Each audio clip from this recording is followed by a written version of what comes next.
Alfa Romeo sugli scudi di questa puntata. Immancabile il nostro amico Cristiano Luzzago che ci racconta l'epopea della mitica Giulietta.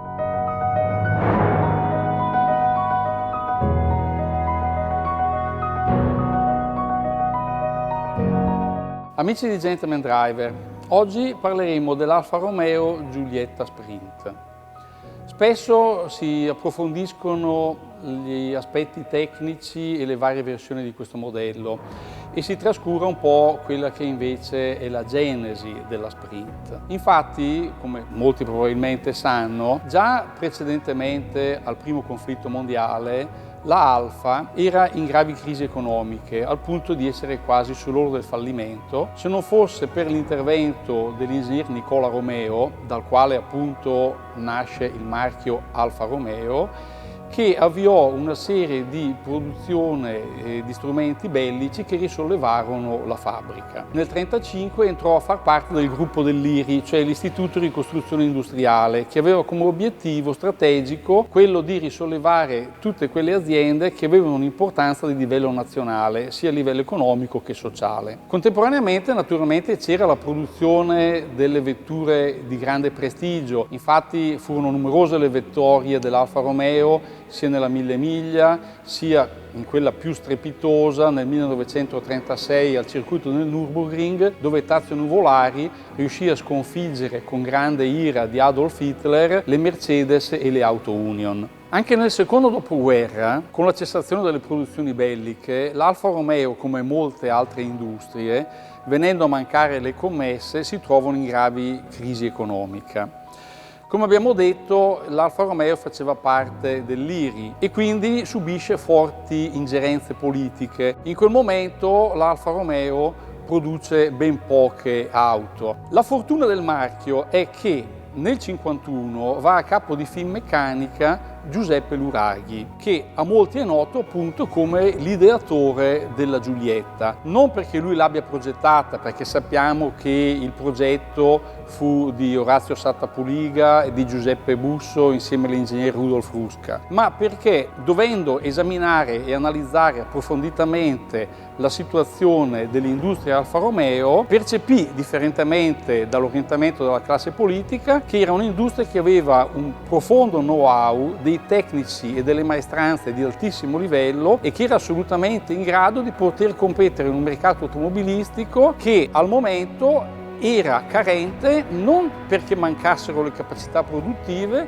ma perché, essendo stata un'industria sempre organizzata a livello autarchico, non aveva mai avuto la necessità di vendere i propri prodotti e quindi mancava una vera e propria strategia commerciale. La presenza di Giuseppe Luraghi alla dirigenza del gruppo Finmeccanica dal 51 al 55 fu di rilevanza storica, perché proprio in questi anni, grazie alle sue analisi e sintesi su quelle che erano le potenzialità del marchio Alfa Romeo, viene elaborato il progetto Giulietta, il quale è tenuto in gran segreto, nascosto a tutte le maestranze, addirittura indicando sui disegni tecnici, sui progetti, tanto di carrozzeria quanto di meccanica, delle sigle che lasciassero pensare che si sarebbe trattato di una vettura di soli 850 cm3. Questo perché si temeva l'ingerenza della Fiat, della quale i politici erano molto timorosi, perché tutte le volte che si faceva qualche cosa che poteva in qualche modo essere concorrenziale a Fiat,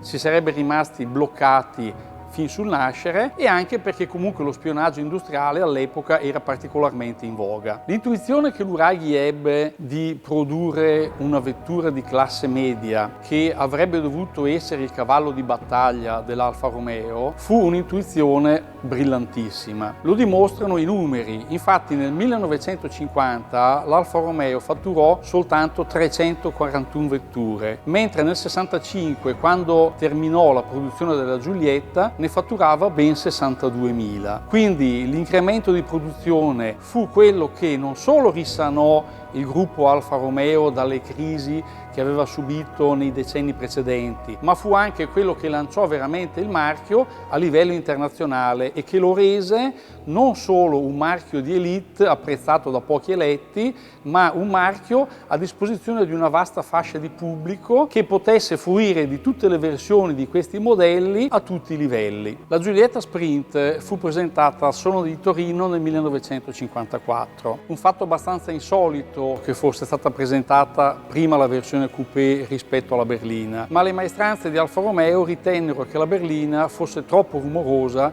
per essere presentata al pubblico e che avesse bisogno di ulteriori affinamenti del progetto. Viceversa, su suggerimento dell'ingegner Ruska,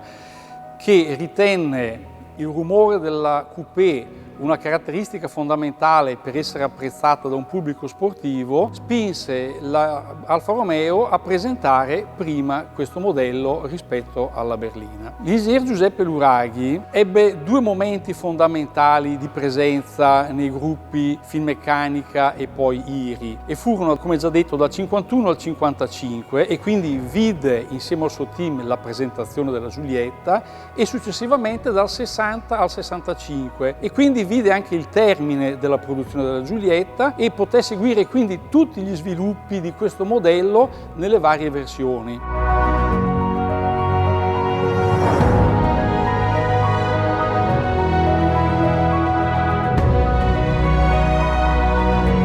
Il motore della Giulietta